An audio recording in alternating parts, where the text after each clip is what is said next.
Welcome to the Silver Screen Guide podcast, where we discuss films from every genre.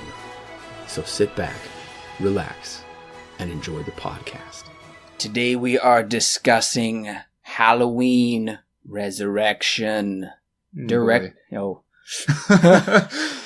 Directed by Rick Rosenthal. Yes, the Rick Rosenthal, director of Halloween 2. He is back nearly 21 years later. That's kind of nuts. Why would he come back? I wonder. I never found out really why this was something he wanted to come back for. Maybe he enjoyed doing the second one. He wanted to come back for Halloween 8. Who knows? But anyways, this movie came out July 1st, 2002. This is the first Halloween movie of the new century. Yeah, I mean, see, the last one came out when? 98, I believe. 98? Okay, yeah. And we all kind of thought that was the end of it, and then come to find out, no, they have one more up their sleeve, I suppose. So, yeah, 2002, interesting that this one's called Halloween Resurrection, but the last one was called Halloween H2O. You would think that they would wait until the 2000s to release that, but they didn't for some reason. Who knows? This one is written by Larry Brand, who I found to have done nothing of note. Sean Hood also wrote it. He wrote The Crow, Wicked Prayer, Conan the Remake, and The Legend of Hercules, which I believe you've seen. I think I've seen The Legend of Hercules. I believe I have seen that one. It's either that one or... Wait. Is that the Asylum movie? I don't know if it's the Asylum movie. I know I've definitely heard of it. Well, regardless, they have not done anything very prominent. You could say the Conan remake maybe being the most prominent. I don't know where they get these writers from. It seems like they've kind of been on this kick where they just pick these no-name writers who just seem to be like, hey, here's an idea. And they're like, sure. Right. Okay, I remember now. I remember Legend of Hercules. It's called Coming Back to Me Now. Oh. Yeah, that movie was terrible. Happy memories, right? Yeah, there's a reason why I don't remember much about it. I remember pieces. It's not good. Well, this movie stars Jamie Lee Curtis. She is back reprising her role as Laurie Strode for the 4th time. Mm-hmm. It also stars Brad Loree, Busta Rhymes, the rapper that nobody's heard of anymore. Great. Bianca Kajalik, Sean Patrick Thomas, not to be confused with Neil Patrick Harris. Right. Two different people. Daisy McCracken. Katie Sackhoff, arguably the most famous. Mm-hmm. She has gone on to done. She has gone on to do a number of things. She was, the most recent one I can think of is she was in Riddick with Vin Diesel. She was in that Longmire TV show. A few other things. This also stars Luke Kirby, Thomas Ian Nicholas, Ryan Merriman, and Tyra Banks. Wow. Well, Tyra Banks might be more famous, actually. Right. I know I've definitely heard of that name, other than Jamie Lee Curtis. But McCracken, that's an awesome last name. It is. I want that last name. Unleash the McCracken. Currently, this movie holds a 4.1 on IMDb. Yes. The lowest rated Halloween movie. Oh, yes. Yet, anyway. I remember the last Halloween movie we were talking about, you had mentioned this one. You said you kind of said that it was quite the movie, to say the least, when you had watched it the last time. And I had yet to see it at this point. And the more I heard about it, the more I'm just like, this just seems like my kind of pie. So the budget for this movie, $13 million. This seems about right. The budget for H2O was higher than the budget for Resurrection. That's usually not the case. Right. The budget, $13 million, is $4 million less than H2O, but it is more than Halloween 4, 5, or 6 ever got. Gotcha. Domestically at the box office, it grossed $30.3 million. Well, I don't know if that's considered a flop technically. It doubled its budget. It did double its budget, but... And made a profit after that. Right, but that isn't really that great of numbers, just anyways. No, but that should be expected because right. The previous Halloween movies have Never been good, except H2O did better than 4, 5, and 6. But 4, 5, and 6 had a $5 million budget and grossed like $15 million at the box office. Yes, it did triple its budget, but so okay, in the foreign markets, $7.3 million. So worldwide total, Resurrection grossed $37.6 million. It's not too bad. It didn't. Yeah, that's interesting. It didn't do very well in the foreign markets, actually. Oh no. I should note that H2O grossed domestically $55 million. So this one made $25 million less. And it's a sequel to a fairly well-received Halloween film. It has been 3 years. People probably lost steam by this point. And if people saw the trailer like we did, which we'll talk about in just a second, that might have kind of not got people turned on to wanting to see this movie. Right. Opening weekend, it did come in at number 4. That's not good. No, that's really not good. So it did have $12 million. It nearly made its budget back opening weekend, but it was beat by Men in Black, Road to Perdition, and Reign of Fire. Well, I mean... So we've got Will Smith, Tommy Lee Jones, Tom Hanks, Robert Redford, Gerard Butler, and Christian Bale. Right. In all of those movies combined against this movie. Yeah, against the... What is this? Like, this would be the 7th? No. It's the 8th Halloween movie. Yep. We got Busta Rhymes to compete with those guys. With possibly the biggest name at this point in time being Jamie Lee Curtis. Yeah. No wonder it came in at number 4. Oh, yes. Well, without inflation, it's the 5th highest grossing, so it's right in the middle after inflation. And after inflation, it's still 5, so it's kind of weird how that worked. Interesting. So I don't know how you take that. It's either in the top 5 grossing or it's not. It's in the bottom 5 or middle 5. I don't know. It's just middle of the road, which is kind of odd considering this movie has a 4.1 on IMDb. Right. But those people didn't know what they're watching before they saw the movie. Well, we did watch the trailer. We wanted to see if the trailer got us excited for the 8th installment, especially after H2O, which we enjoyed. Go listen to our review.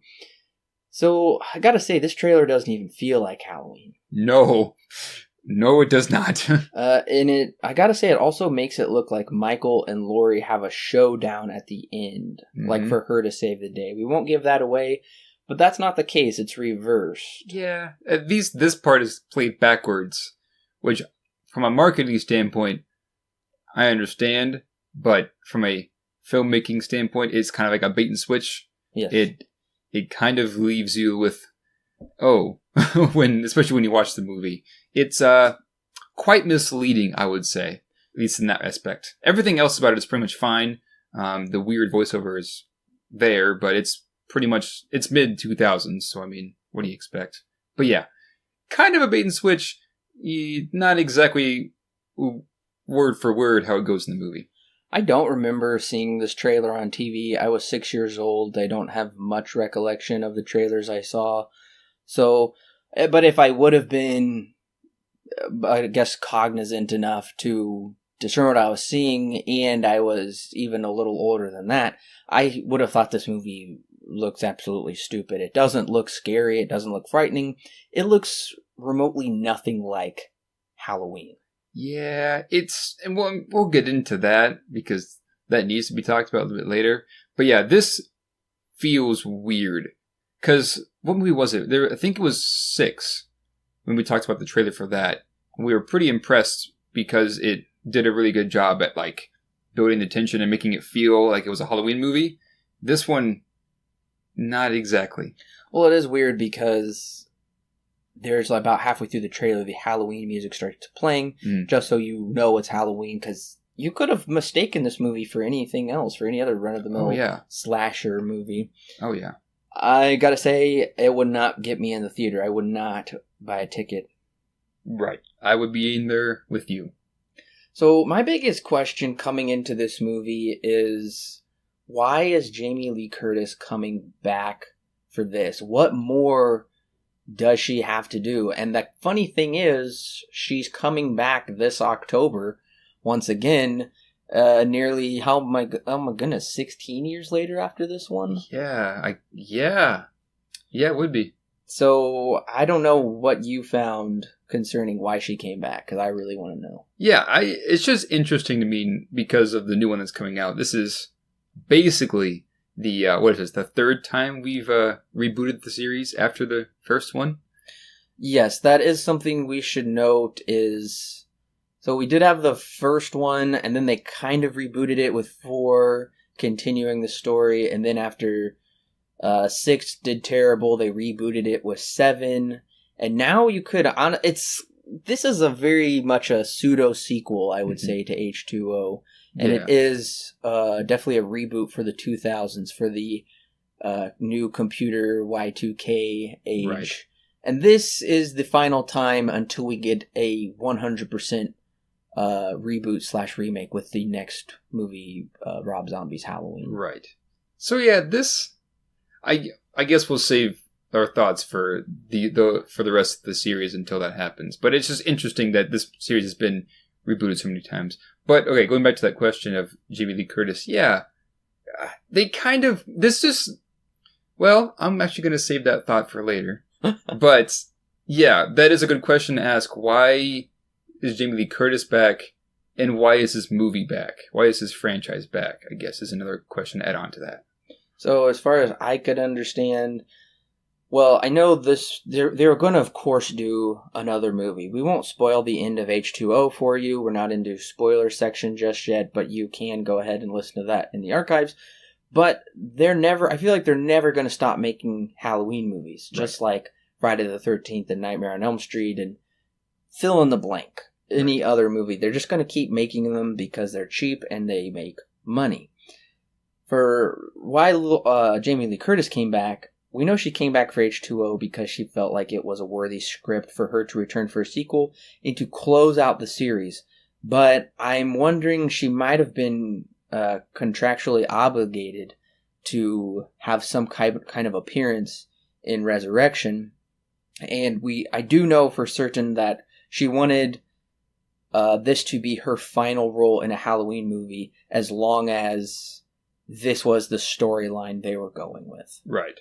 Yeah, I can definitely see that. I know that she definitely wasn't happy with the direction that Halloween was going at this point. And yeah, so I can definitely see that. We'll get into how that all works later, but yeah. Originally, this movie was going to be titled Halloween the Homecoming. Right, yeah, that was the working title. And I think that there was a work print version that had that title still on it. Oh, wow. That was released, yeah.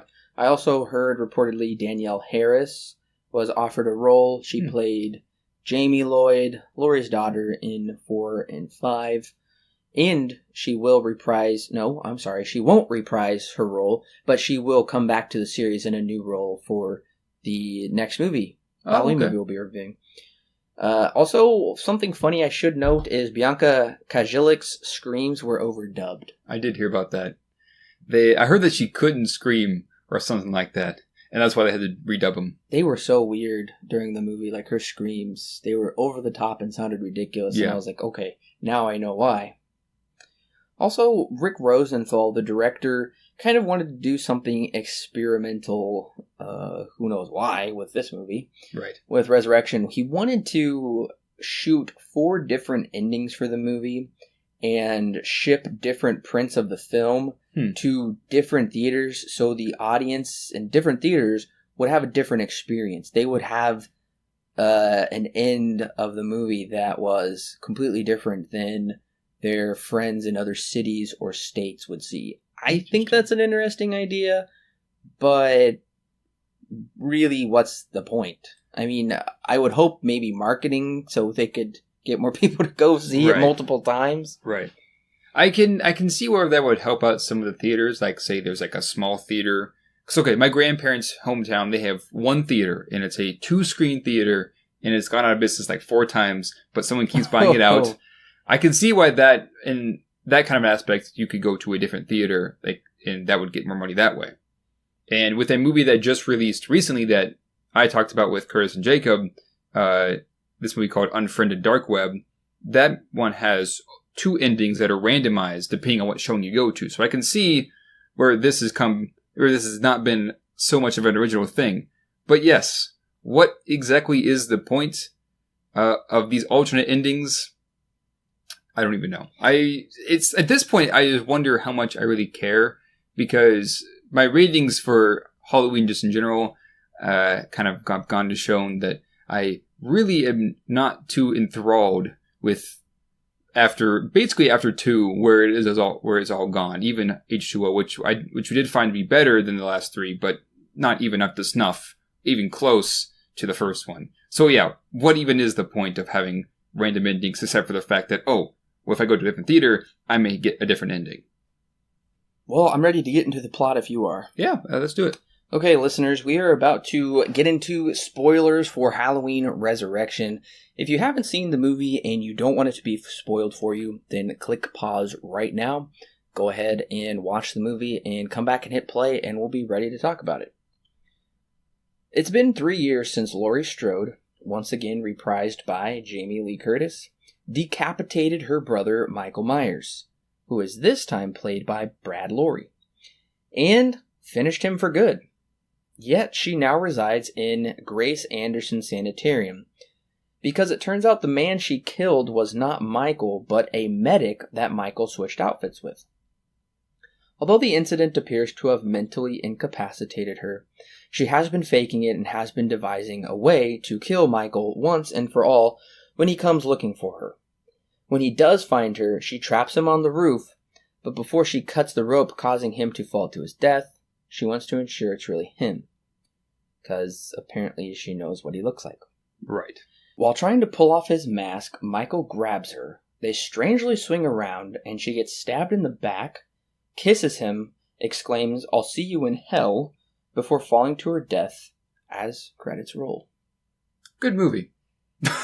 Just kidding. The movie is unfortunately not over. The real plot begins now that we got the H2O DLC over with. Dangertainment, an online reality internet show created by Freddie Harris, played by Busta Rhymes, and Nora, played by Tyra Banks, has chosen 6 college students hooked up with cameras to spend an unspecified amount of time in Michael Myers' house to unlock clues as to why he murdered his sister at age 6. Also, they are getting scholarships, supposedly. Yeah, an odd thing to get a scholarship for. The kids are Sarah Moyer, played by Bianca Kajilik, Rudy, played by Sean Patrick Harris, Jen, played by Katie Sackhoff, Donna, played by Daisy McCacken, Jim, played by Luke Kirby, and Bill, played by Thomas Ian Nicholas. As they search, flirt, scare, and fool around with each other, they begin to find twisted clues of Michael's childhood, but later find out it's all been set up by Freddie and Nora. But the real Michael Myers has come home, since apparently he's been living in the basement for 20 years, to find intruders in his house. One by one, all on live webcam, he begins to pick off the unsuspecting youth.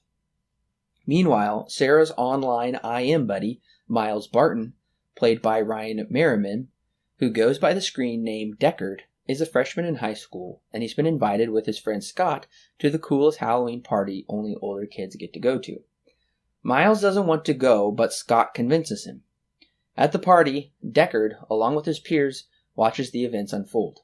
They believe all the murders to be cool digital effects and not really happening, until they ultimately realize it's an actual reality show. Oh my word.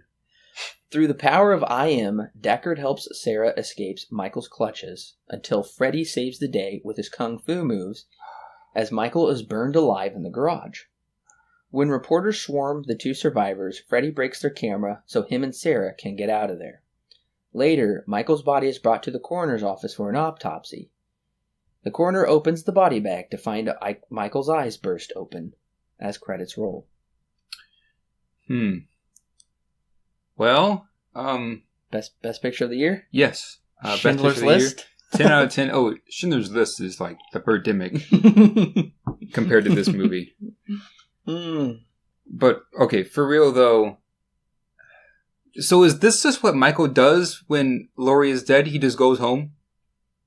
Guess so. I guess I'm a little surprised he doesn't try and hunt down her son.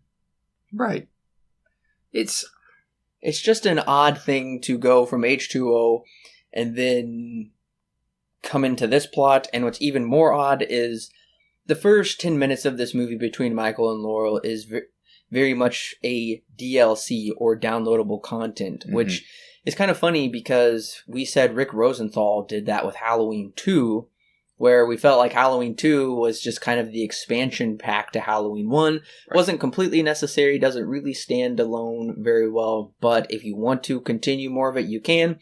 And I guess if you want to have kind of an alternate ending to H2O, this is here for you before you jump into the real plot of the movie. If we thought Jurassic World was bad with its like 2 different plots, this is more bizarre with how it's handled. Yeah, they basically take Halloween 2 and shrink it down to about a 15-minute segment with a different ending with the beginning of this movie. You can cut that out and entirely and watch the movie from when the 3 college kids are introduced and go on from there. You would learn basically nothing. You wouldn't lose, I would say, anything from the story. Nothing's connected, and I guess it's supposed to give us closure because I guess they think the audience were like, oh, it's not going to make any sense. How is Michael back all of a sudden? So they kind of wrote themselves into a corner and They needed to put this in there, I guess. I don't agree with how they did it or the whole entirety of it anyways, but it's just a really odd choice. But it should be noted, they didn't just come up with this idea a few years after H2O. This was an idea floating around during the time of H2O, and I believe it was Kevin Williamson who wrote the original screenplay and then eventually just got story credit for H2O. This was his idea for them to kind of launch into another Halloween sequel. Is it would all be a trick. Michael would have switched outfits. I hate that. That's so stupid, because literally the only thing the man under the mask could have done to show Laurie that, hey, I'm not Michael Myers, is to just take off the mask. Yeah. So bringing that up just kind of negates everything that happens after that. It of course is a retcon, but it's just so silly. Well, it is, and it's what's even more silly is I understand it's been 3 years. That's not unusual for a sequel, but it is a significant amount of time. Very many people probably were starting to use more VHSs, I assume.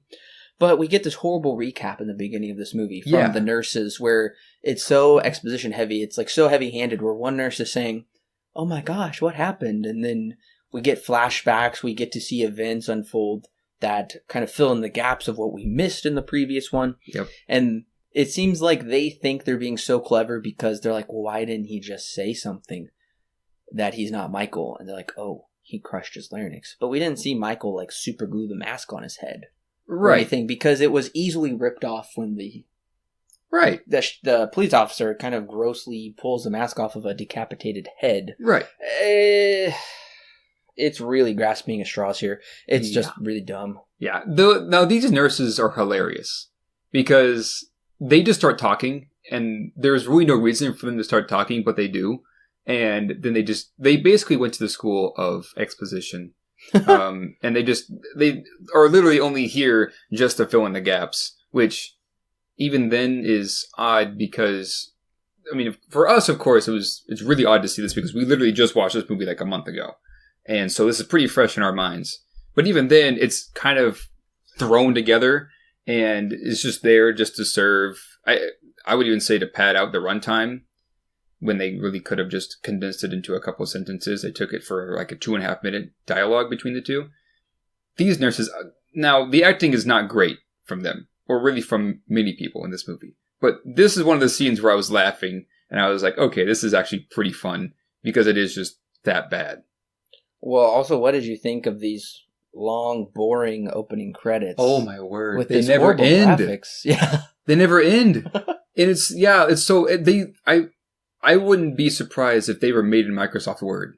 I wouldn't be either. Because I was looking at these and I was just like, I did that kind of a thing when I was in like 5th grade. Yeah.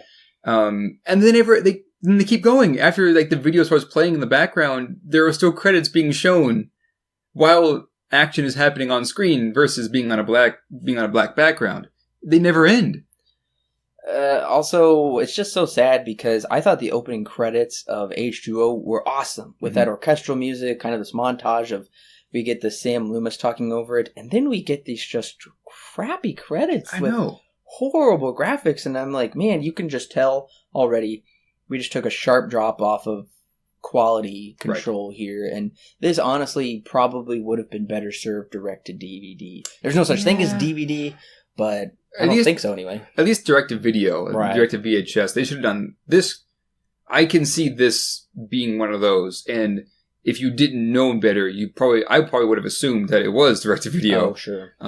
But coming to find out, it's actually not, unfortunately. Well, we get a lot of this opening hospital or insane asylum, whatever. It's very familiar with what Rosenthal did with Halloween 2. Right. So I can kind of see why they brought him back, but that's really not the movie. So I guess it doesn't matter anyway. Right. Well, I would even say that this is a movie. They just condense it to 15 minutes. Yeah, it's a short movie. Yeah. Well, okay, it's really weird how Michael takes out the security guards. I just had to mention this.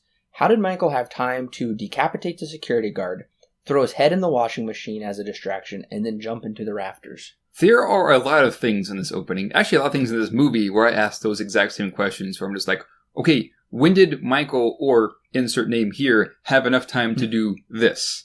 And we'll get to a couple of those moments. But yes, you're absolutely right. When on earth did he have time to do all of that? Because it feels like, now, I guess it doesn't feel like, the reason why they did this is just to get a scare, like, oh, that's gruesome, it's definitely for shock value. Mm-hmm.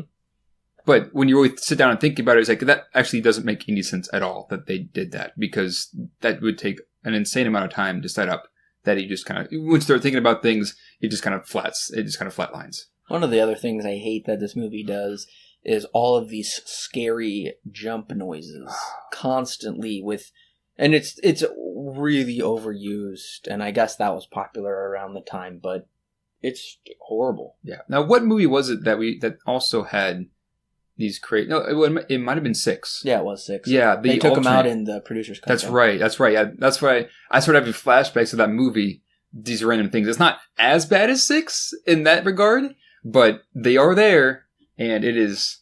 Yeah, it's not scary in the slightest when they're absolutely trying to be. I will say, so far, Michael is more well shot in this one than the last one, I think, and I like his mask a smidge better. And they actually brought back his breathing, which we haven't even heard since, like, the first one. That's true. Maybe That's the true. Second. I will say I'm not a big fan of the mask. I think the one in H2O looked a lot closer to the original. I think that's what I'm thinking of. Maybe it was 6. Anyways, it looks kind of plain again for some reason that isn't exactly very scary to me. So, boo on that. But I do appreciate that they brought back the breathing. That is a nice touch that they brought back that they should have in the first place. I do find the whole scene here that kind of, almost caps off this opening. With Laurie dying, I understand her kind of fear of accidentally killing the wrong person again, but I did find it was funny. One person, reviewer named Holly Horror on the site Letterboxd wrote, Laurie has Michael momentarily debilitated, and with the perfect opportunity to cut his head off, ... one more time, she leans in, slowly reaches for his mask. Her voice is weak. I just have to be sure. Sure of what? Michael burst through your freaking door like the Kool-Aid Man wielding a knife and chased you to where you stand right now. I just thought that was hilarious. I had to share that. That is very, very funny. That does bring up a good point that Michael just kind of burst down the door with his head. Interesting. It's interesting choice. There's so much in this opening that is so wrong, and I don't understand how they get tangled up and they do this like flying through the air motion and magically she gets stabbed. I don't know. I just want to know. Okay, I want to know exactly what happened and what Michael is being tied up on, because it's just like there's some remote that pulls the rope that was underneath Michael's foot, just happened to be there, and she's been setting it up. Oh my word. Because they said they found her on the roof multiple times, assuming they were suicide attempts, but she has been planning this. Okay, I'll accept that. I do gotta say, the falling scene is pretty great, though. I thought that was kind of poignant, her falling. It is CGI. Oh, well. Because there's an alternate cut that I saw where she falls onto the pavement of the front of the hospital. Oh, okay. Trees look pretty good, though. I thought it did look very well done. And like, this should be a moment that has been building to for a while and should have had some kind of emotional impact. But this is the second time that Laurie Strode has died in this series? Because she died in 4, right? Yes. We didn't visibly see it, but they mentioned that she had died before. And we also learned that she also faked her death in the beginning of H2O. So those aren't really tied together, but they're recycling ideas. So technically, this would be the third time? If it depends on which canon you're including. Gotcha. Either way, this should be a moment comparatively to the rest of the series where it's quite emotional because the main character, the last strand of goodness essentially to face Michael is gone now. It's literally, we meet Laurie in the sanitarium, and then 15 minutes later she's dead. There's really little build up to her death and that emotional impact. There's like nothing there for me. At this point, it feels ridiculous, though, that it feels so detached from John Carpenter's original, where it was just this random stranger. They had no connection at all. There was never a connection established, and Carpenter didn't really want one established to keep that mystery. But it's just so ridiculous at this point. They've had so many run-ins. Oh, yeah. And so many times she supposedly died. And at this point, it's just like, this is just silly how connected they are. Yeah. How many times they keep dealing with this together. I do need to also mention that there was another alternate opening. Okay. It was of old family footage of the Myers, and it ends with Michael standing against the shed with his back to the camera, and they turn him around, and he's just kind of making this weird, somber face, and it's supposed to be like, his blackest eyes, the devil's eyes. Mm-hmm. Probably would have been a much better opening. It could have been, yeah. Than this one. Alternate opening, multiple alternate endings. And a reported sequel that Josh Hartnett would reprise his role as Laurie's son and seek revenge on Michael. Well, that never came. Nope. Yet, at least, I guess. You never say never. Could come. Yeah, that's what I'm afraid of. And then, of course, we get more exposition where the insane guy gives us exposition from all the movies. Oh, yes, Harold. I love Harold. He's just... Okay, so Harold is the guy who just randomly escapes from the sanitarium, and they find him later on in the woods. This is apparently a normal thing for him. I don't know why they keep letting him do it, but they keep finding him outside. But that's not the point. The point is, this guy's amazing. Because he literally just tells Michael his entire life story, Michael's life story, back to him as he's walking away. And he comes back. He never comes back in the story at all. This is his only scene, and he never comes back. The DLC is over. The additional content is over. We're all caught up now, I guess. And now we're at Haddonfield University. They big enough to have a university? That town does not seem like it would be big enough to do that. No, they just didn't want to do high school, I guess, again. So they're like, let's make them college kids, and we'll get them, like, scholarships and all that fun stuff. I don't know. And of course the professor is conveniently talking about the shadow, the boogeyman in all of us. Right. Oh, that's clever. I hate it when they do that, where they're like, oh wow, that's such a connection. Right. And I mean, subtext. They could use this later on in the story, and they kind of do, but it's one of those things where it just like, it doesn't pay off.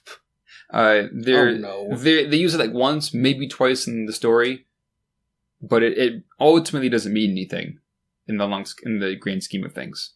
So, okay, I got to get your thoughts. How thrown off were you making the transition from this point to what we're going to get as the full-length movie? Were you assuming this was the first 10-15 minutes was kind of going to be the whole plot? And then were you like kind of shocked? I was quite jarred when we move from the sanitarium to Jamie Lee Curtis, Laurie Strode dying again to Haddonfield University. Mm-hmm. I was confused, to say the least, because I'm just like, okay, how did we end up here? This is one of those movies, and this is a constant thing that I'll bring up more and more, but the one thing I've noticed in this is that it just kind of does things and doesn't exactly give much of a reason why it needs to happen, or there's no logical reason for things to happen. This is one of those. And so, yeah, I was quite confused when we went back to Haddonfield University and basically disregarded the entire opening that we had just gone through. The first 15 minutes is, for the most part, just dropped off the face of the earth. We don't really ever bring that up, except to know that Michael is coming back home. That's really the only reason why it's there. And we just get some very annoying characters that we got to hang out with for mostly the whole movie. Yeah. They're going to be bigger than the Osbournes. They're going to be investigative reporters. They're so excited. I got to say, Katie Sackhoff's character is super weird and annoying. Is that the blonde-haired girl? Yes. Yeah. Yeah. And what's with this freaky guy coming into their dorm, touching their underwear, being spooky, doing this little scene? Who is this? It's like you just said, this movie does weird random things, and then it's like, oh, that was a thing. Okay, I wrote down in my notes at this point when this guy came in, and I was just like, I want a movie about this guy. Because he literally, like you just said, comes out of absolute nowhere and says, don't do it, and touches the underwear, and then walks out. Oh. He never comes back, I don't think, unless it doesn't. Okay, I was thinking for a minute that it was one of the guys that that flirts with whatever her name is, the blonde, Jen. Okay. Anyways, yeah, he never comes back. It just feels like, okay, what was the point of that? I wonder if this was an idea that they had for the movie and then scrapped it later and then forgot to take out the edit. I don't know. Probably. But I think he's hilarious. Well, this movie is so early 2000s, it's not even funny. Oh, yeah. If it wasn't evident by the trailer alone, it is very early 2000s. And, okay. Dangertainment. Where do we begin, listeners? I don't know what's funnier. The name of the company, Dangertainment, or the fact that when they ride up to the Strode household, literally it's a Dodge Caravan with a decal on the window.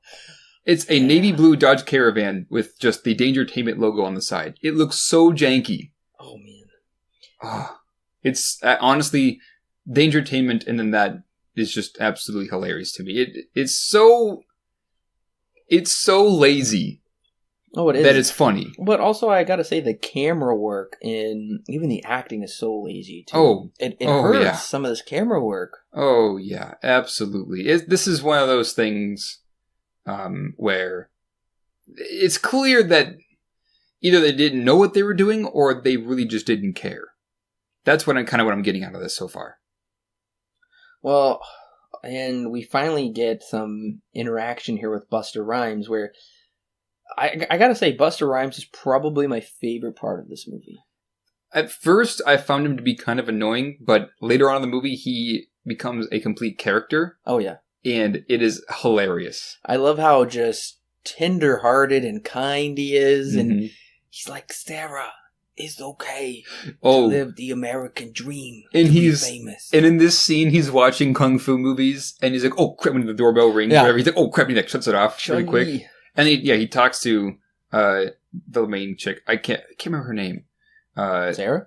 Yeah, that's the one. Talks to Sarah, and then he pats himself on the back. He's like, "I'm good," and then walks back inside. Oh yeah, he's so weird, and that's kind of the thing about this movie. There's a lot of weird characters. Like we just mentioned, the guy who like just randomly walked into their room, the girls' room, and says, "Don't do it." And then this guy, Freddy, that it almost feels like a Cabin in the Woods. And parts of the movie feel like Cabin in the Woods to me because later on we find out that they're kind of controlling things from this room. Once again with the when he comes out as Freddy, dressed up as him, and then later, and I think early on actually, when the two are in the basement, like in the cellar, and then like part of the wall breaks down, and it turns out to be fake props. Oh, yeah. Parts of this feels like Cabin in the Woods. Yeah, I can see that. It's they're kind of trapped in this house, cabin-y area, and it's all being controlled to get a reaction out of them. That makes sense. Cabin in the Woods is way better, though. Yeah, absolutely. See, that's the thing. That one knows it's bad, or that one knows that what it's making fun of is there's a reason why, because it's being overused. This one, it doesn't know that. Oh, no. It's not self-aware. It has no self-awareness. Yeah. And honestly, I don't think Busta Rhymes has any self-awareness either, because I think the way he's acting, he thinks this is good acting. This is good line delivery, and it's not. But honestly, I gotta say, I would love a show called Wisdom with Busta, where he just spews and spins his wisdom, because I love how all throughout this movie, he is always doing something like he's so wise, and he's just got some saying, especially towards the end when he likes to tell us about Michael. Yes. That would be hilarious. Kind of like a Dr. Phil kind of a thing. Oh, I would love that. That would be hilarious. Oh. By the way, I noticed the sound mixing in this opening scene when like they get the contestants or whatever. Mm-hmm. The sound mixing in this scene is terrible because the music that's playing in the background is just a little bit higher than the voice of Busta Rhymes. Yeah. And so at times at times it's kind of hard to make out what he's saying, but the music is so loud and it's so like okay-ish that it just makes this, it's just weird because the mixing is just terrible. Also, the editing is terrible. Yeah. Also, just like from a storytelling standpoint, they will say things in this movie and then you're like, okay, what does that have to do with anything? Kind of like you said with that character who in an earlier draft probably was some type of character and then they forgot about it. They forgot about it and halfway through the edit, like, oh crap. Well, okay, there's this scene where Tyra Banks' character is saying how there was a Firebird in front of the house and it was ruining their establishing shot, so she got it towed. In the theatrical cut, that doesn't make any sense. Because I was watching it, I was like, well, who cares? What does this have to do with anything? Yeah.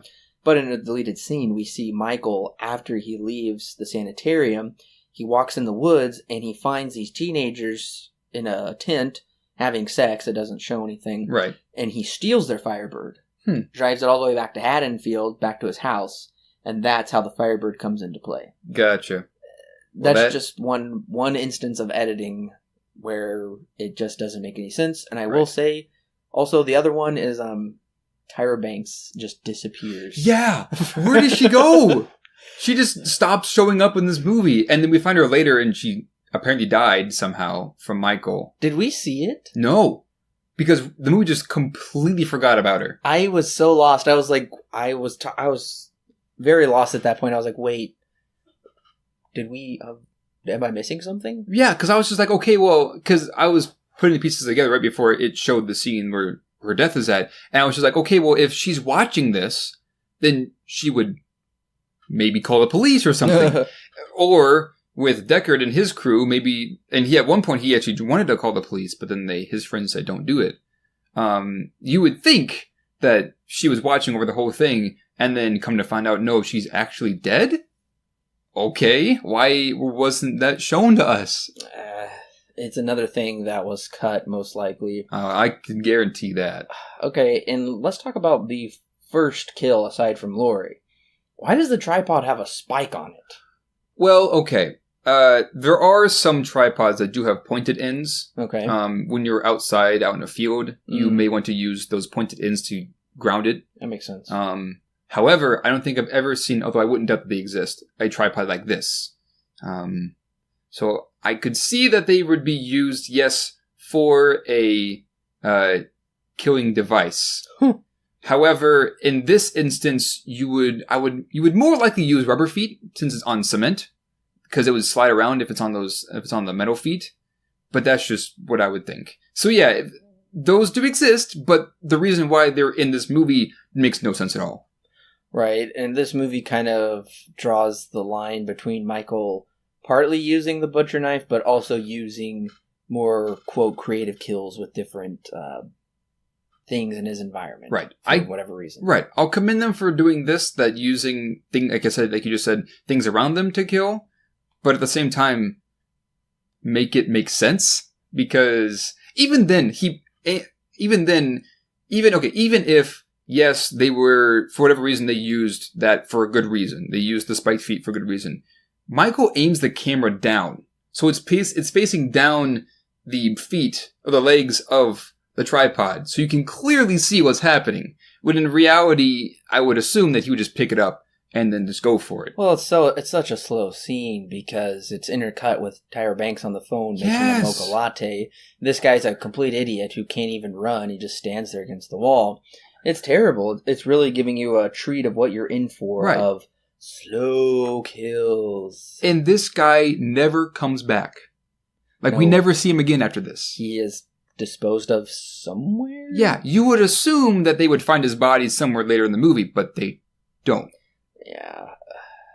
This is one of those things where just something happens and it makes no sense at all and has nothing to do with anything. Well, I think the entire premise is stupid because these teens are so stupid to think they would find clues to his past when clearly a police investigation done, I don't even know, 40 years ago would have found something. Yeah, at least something. And now, to be fair, this is all for entertainment. We find out from Freddy, he dresses up as Michael at one point and tries to more or less manipulate what's happening. So from that point of view, I can see it, why they do this, because their ratings are low, which he does mention in the movie. But yes, at the same time, someone with half a brain would know, hey, wait a minute, wouldn't a police investigation have found more clues than a bunch of college students going in? Well, the house would have also been condemned at this point. Oh, yeah. There's no way they would let them go into that kind of structure that's been sitting vacant for nearly half a century. Absolutely. Absolutely. And even if, I don't even think you could get clearance if it is condemned, especially for a house like this, where there's clearly some history. It would also be a health hazard with asbestos and mold, and it's just all around super, super unbelievable. So as you can tell, this is a airtight plot. Oh, no cracks at all. No plot holes. This is the tightest plot I've ever seen. Wow. Yeah, I think so. Okay, but I gotta know what you were thinking when we do start to find clues, quote unquote, with chains on a baby chair and chains in the basement. Were you thinking they were retconning the entire series and trying to show that Michael had this twisted upbringing and his parents made him into this murderer, or were you onto it already? I kind of figured that because of how Michael had been acting, they did this. But then I began thinking about it. I'm just like, well, no wonder he turned this way, if this is the way that they're treating their child, you know? Mm-hmm. But at the same time, it's because of there's basically catacombs underneath this house that go on for quite a long time. Oh. It began to feel okay, this is just silly at this point. It's because these catacombs turn into Michael's room, apparently. Right. Who knows? So what are these teenagers supposed to eat? That's a great question. There's so many things where it's like, how long are they supposed to be in there? They're like, nobody gets out. Right. Is it going to be in there 24 hours without food or something? Speaking of eating, they do go in the kitchen at one point. Oh, yeah. And they find the spices and, what's his name? It's Rudy. Rudy, yeah. Rudy, the cook, which, okay. I was about to say it doesn't come back at all. It does come back in one scene when he dies, which is hysterical. Yeah, he throws the spiciness. Yes. But, I bring the scene up because he looks at the spices and says, hey, wait a minute. Now these aren't supposed to smell like this. These smell fresh. And of course, we're led to believe that maybe Michael was living here, and we come to find out that yes, he kind of actually was. But then that also begs the question, okay, well, what does Michael eat? Because yeah, obviously he has spices, so he does something. But nowhere else in the house is there food anywhere else. Sautés his rats. Yeah, maybe. I honestly thought maybe Busta was cooking in there with Tyra, and they left their spices in there. It's a really odd thing to give them away. Yeah. My guess is it was a character detail that they added in to move the story along. I don't think Rudy was set up to be a cook at all, but ended up being that way because they had to show that Michael was living there, and that was the only way, is to say, hey, well, this guy, he knows culinary arts. Therefore, it doesn't make any sense. It's really silly, and it's quite stupid, but that's kind of what I'm seeing, is that it was just a creative decision to do that, to hit home that someone has been living here. But where the movie really gives away how paper thin this plot is how much we spend with codename Deckard at the high school party. Yeah. It's just a bunch of high schoolers watching him, and it really only plays into the very end. And even then, it really doesn't pay off. Oh, no. No, yeah. This is one of those things where things just happen, and there's really no reason for it up until at least some point, and it just doesn't pay off. I think I mentioned this earlier with this guy. Yeah. There's no reason for him to be here. He is really only there. I actually don't even know why, other than the fact that he helps in the end. They are IM buddies. Right. He helps her with her college papers, even though he's a freshman in high school. Right. And he's lied to her. He said he's in graduate school. I guess I'll go ahead and say it now. One of the alternate endings, which is probably my favorite one, Deckard runs down to the house and finds the garage on fire and pulls Sarah out of the garage. Gotcha. And they kind of have a nice moment together. And then, like, the original Halloween music comes back. She says something like, he's like, well, you killed him or something. And she's like, can you ever kill the boogeyman? And then it's like, dun, dun, dun, dun, dun. Right. And it, like, slowly pans out and that's it. Well, who was that? I don't know why they cut that out, because it would have tied the two parallel storylines much closer together. But I don't know. They make all kinds of terrible choices. Yeah, there's hardly a reason. I would even go as far as to say there's really no reason for Deckard to be here. No, not if they're not going to bring him in like they did in the very end. Right. And I mean, okay, I understand that they're trying to show, or maybe they did it inadvertently, but they do show that technology is a good thing, because without this, I guess it's a Palm Pilot? Yeah. It's something that has IM. She's able, that with this, he's able to talk to her and tell her where he's at and things like that. So she's able to evade Michael to a certain point. So from that aspect, okay, if they're showing that, technology is a good thing here, I understand that, and that's totally fine. But this is a Halloween movie, and whoever thought that mixing modern day technology with Halloween, I don't think that's a good idea. I think it's quite a bad idea, actually. Well, and that's just it. It's one of those very prominently noticeable early 2000s movies where they're, oh my gosh, look at this technology. Mm-hmm. We can weave it into the plot. And basically the technology becomes the plot. And everything else, put that aside. Right. Once this scene hits, once the climax hits, basically technology has become the plot at this point. This movie is obviously dated because we don't have these things as much anymore. We have a variation of it, but not to this effect. Mm-hmm. But yeah, it is. I guess I can understand why this college student has one of these for planning purposes, but it is here, and it is really stupid. Oh, I also should say, because they've never met before in the alternate ending, she's like, who are you? And he's like, I'm Deckard. And he's like, well, my name's really Miles. He's like, I'm not really Deckard. He's the hero of Blade Runner. And I was I like, figured that was the reason why this name was there. I don't know. Whoever wrote this probably loved Blade Runner, and they're like, let's put Blade Runner in this movie. I was honestly wondering if that was the reason why his name was is. Deckard, and I guess that makes sense to me now. And throughout this movie, we don't care about any of these characters at all. I don't care about any of them. I don't even care about Sarah. I would even go as far as to say that we spend so much time with every other character that the main character becomes lost.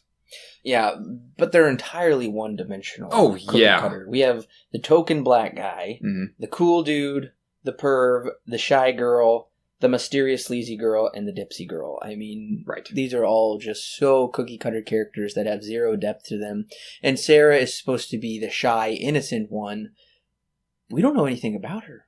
We don't know anything about any of them. Right, and I think it's meant for us to think that she's the virgin in the story. Sure. This is typical to a slash movie like this, because at one point when they go to get, basically they go to get their, what they're going to wear during this whole thing, she comes up with this nice, this pink tank top, and she goes, "Is this too revealing?" Oh, yeah. From then I was like, okay, so she's probably the virgin in the story. Yeah. Exactly what, Cabin in the Woods is making fun of. Anyways. I will give the movie a little bit of credit because I do think there are a few creepy shots in this movie, such as when Rudy opens up the door, shines his flashlight in, but he looks the other way and we see Michael just standing there and we kind of see a blurry outline of him. And then also when Michael's walking through the dark tunnel under the house. Right. I think it highlights, or shadows the mask, not highlights it. Right. Shadows the mask fairly well. Those are really the only compliments I can give to pretty much the entire movie, and especially the cinematography. Right. Yeah. I don't know. It's this honestly doesn't this feels so un-Halloween to me almost as much as 3 does. Because the way that they go about it, for one, Laurie Strode is dead. But okay, we've had movies where she's been gone out of the picture anyways. But my thing is that it doesn't build to the same intensity or doesn't build the same tone as almost every movie before it. It feels very lighthearted, especially in moments. And there are other moments where it's quite gruesome, more like what Halloween is. But because of the way that they do this tone and this structure, it feels weird. It doesn't feel like it was trying to be a Halloween movie. It felt like it was a different movie in a creepy house, and they slapped the Halloween title on it. Because instead of more cinematic shots, we also intercut between the head cams and the security cameras. Mm-hmm. Yep. Obviously, this is a stylistic choice. It kind of feels more like a paranormal activity kind of style than it does a Halloween style. Now, this could work because those shots are make it very claustrophobic, but they don't utilize that. At all. It just kind of feels like it's just there, for cost purposes, maybe? I know the Blair Witch hadn't been too long since it had been out. Blair Witch came out in 1999. But the Blair Witch knows how to build atmosphere, whereas this one, there is no atmosphere. Yeah. It's all goofy and silly, and like you said, they don't know how to use.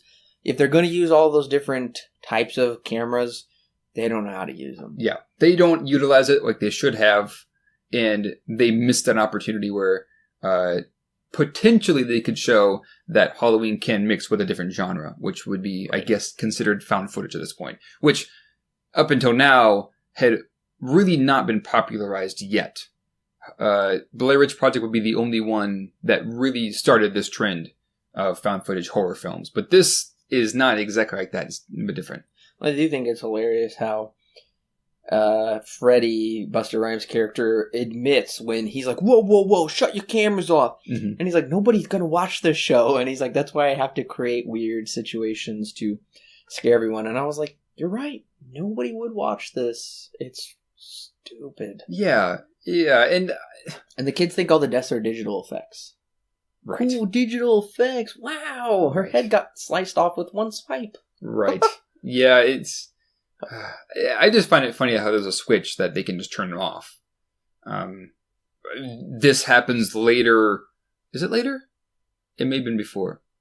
Doesn't matter. The redhead and the cool guy go to have some fun downstairs. Oh. And instead of turning off the cameras like we are shown that they can at one point, they just take them off. Obviously, this goes to show that something happens down there. Part of the wall breaks open, and things like that. That's the only reason why they're still on. But it's clear that they can turn them off. Yes. It's one of those it's one of those inconsistent things. Well, I gotta say my favorite part of the movie is when Busta Rhymes fights Michael with the karate. And he says, "So you want to be on Dangertainment?" And he roundhouse kicks him. And I'm like, yes! How has the series fallen so low? Yes! That is one of the best parts of the movie. And he makes those sounds, too. He's like, "Oh, yeah!" Yeah, and then he kicks him right out the window. Oh, it's... This and then the Rudy scene when he's in the kitchen are some of the greatest scenes ever in this franchise. Because they are insanely over the top for a series that's meant to be quite serious. It doesn't fit at all. Oh gosh, and then we get when Sarah hides in the garage and pulls out her chainsaw.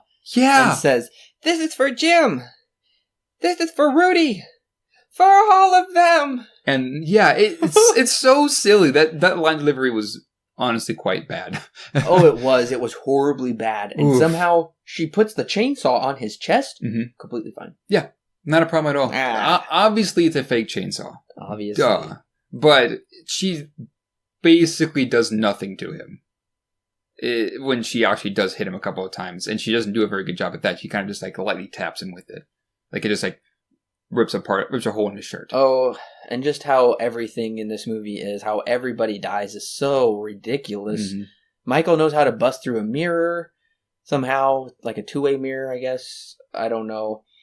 What was the other one that I was going to bring up? That was just, when Rudy does die in the kitchen. He gets stabbed in like the trapezius, like, that's not going to kill you. Right. Well, he stabbed like what, 3 times? 3 or 4 times? I know he has at least 2 knives. And then Michael grabs the other knife, the bigger one, out of the cupboard. So I think 3 times he stabs him to the door and then opens up the door and walks through it. That scene though was really funny because he does take the spices and throw it in his eyes. Yeah. And he basically schools Michael on culinary arts. It's just everything has to be really wild, really over the top. When people get kicked or punched, they go flying and slam into things. It's very cartoonish. And I just love during the fire towards the end where Busta Rhymes just fireman carries Sarah out of there. Like, what? Yep. And he says, "Hey, Mikey, happy Halloween."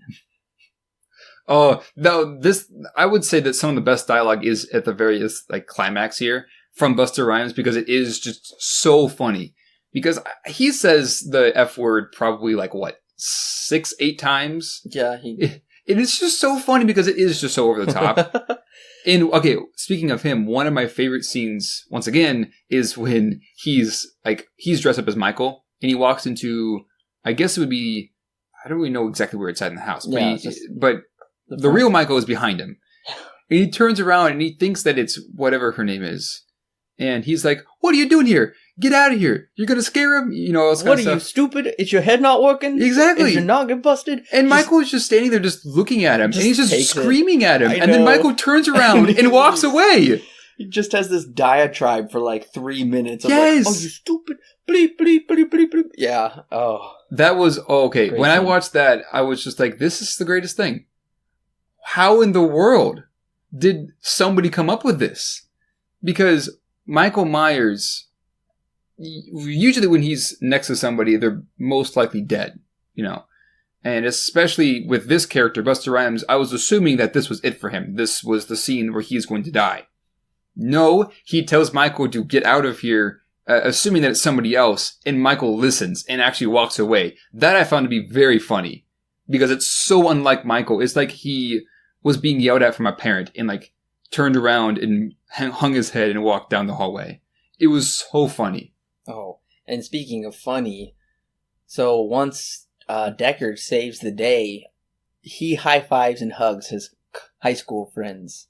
And they're like, "Thank you, Deckard, you saved my life." And they're like, "Yay!" They're clapping him on the back. It made me think of that scene from Birdemic when they're like, "We just sold our company for $10 million. And they just clap for him. And they're just like, "Yes, we did." It's like a 45-second like take of all of them clapping. Yes. It just was so goofy. I'm like, this is how goofy this movie is, where when they save the day, they have to high five. Yeah.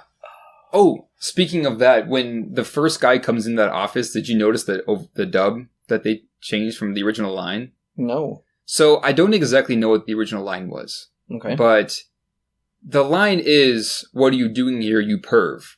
But the word perv wasn't the original line. It was something else. And you can clearly see that his mouth moves a different way than saying the word perv. It's something completely different. I noticed that and I rewound it and I was like, that's, wow.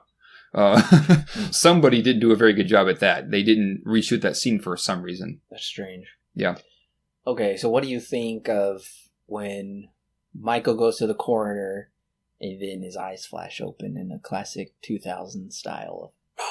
Well, it was inevitable at this point. Yeah. Because we've seen Michael shot, burned, decapitated, technically speaking, and buried, and none of those have done anything to him. And so, assuming that we would believe that he's dead from being electrocuted and then burned, no. I knew for a fact, in fact, I told myself I would be surprised if he did actually die because of this, because of everything else that we've seen. So, yeah.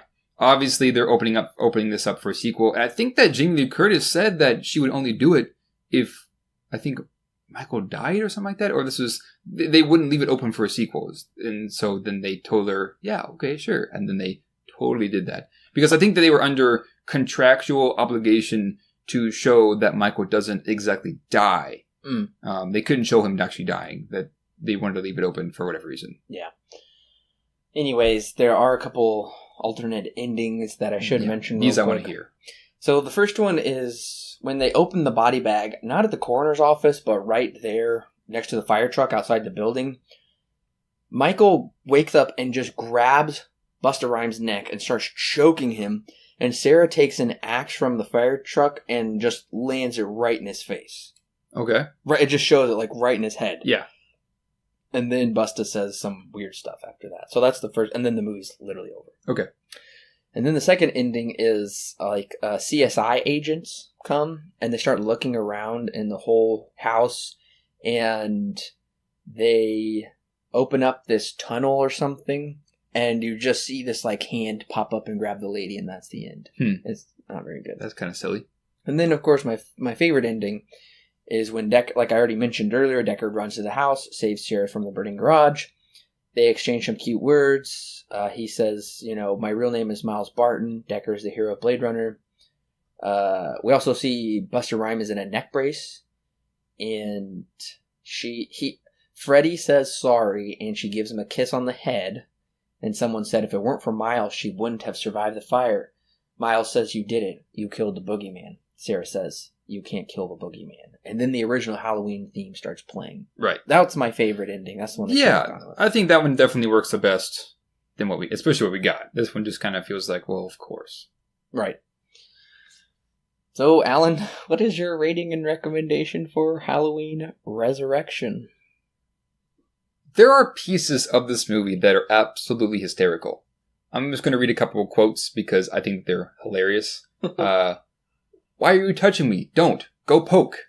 Or, cameras are so phallic. Is that good or bad? Depends on who's watching. There are so many lines in this that are silly. There are so many things that happen in this movie that are very silly. This is one of those movies where, once again, we just kind of end up places with really no reason.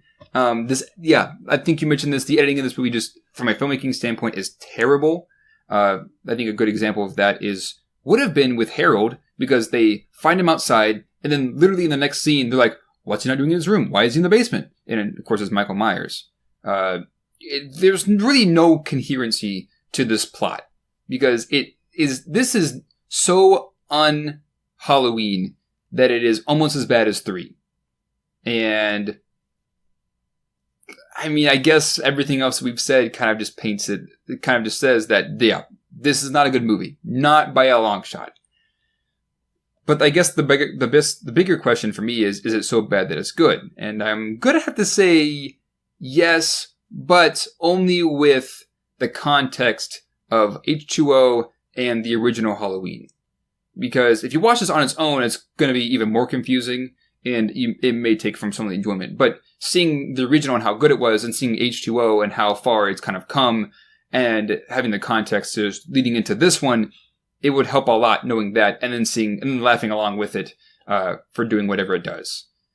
That being said, no, this is not a recommend. Actually, it's not a recommend if you haven't seen what I just said. But if you have, then I would absolutely suggest it because it is quite a fun movie to watch with a bunch of friends and just kind of have some fun with it. So yeah, 1 out of 10. Solid, not recommend for those who haven't seen it, but recommend for those who have.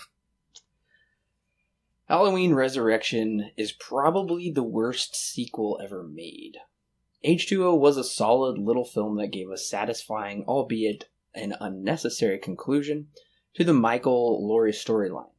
This piece of trash gives us another Michael Laurie conclusion, then switches gears to an entirely different movie about 6 dim-witted college students and how they goof around in Michael's house until they're all murdered.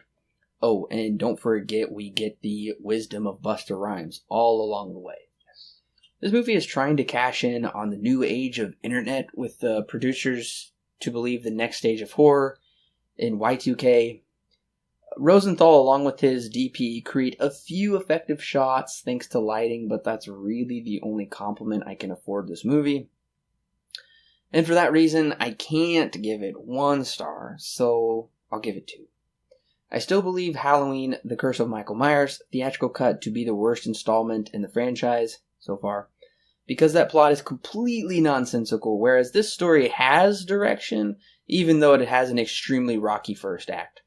Like I already said, I'm giving this scum piece of cinema, Halloween Resurrection, 2 stars out of 10 with a major not recommend. Oh. So I guess the question for me is this worse than 3 or better than 3? And I'm going to have to say that 3 is just a hair worse, but only because it doesn't have Michael Myers in it.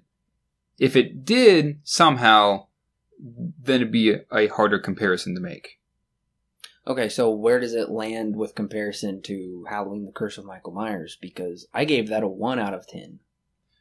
I will say Theatrical this. Cut. Right. I'll say this. I had more fun watching this one than I did with Halloween 4, the theatrical cut. So, I'll put it above 4. You mean 6? Yeah, 6, yeah. That's what I'm going to say. I'll put it above that as an enjoyment factor. It is better than that. But as a filmmaking factor, it is about as bad. So I would say probably before 4.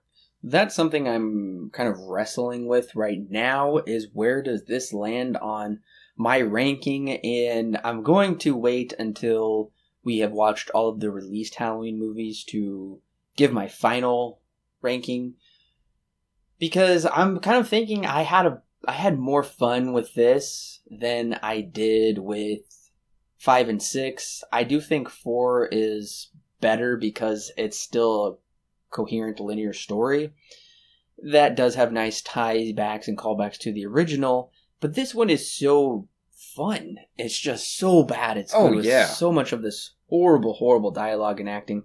It's pretty fun, but that's something I'm going to have to think about. I do think 4 is better, and I probably would watch 4 before I watch this, but I would watch this before I watched 5 and 6. Yeah. If we were judging purely on enjoyment factor, this would be up there with a 1.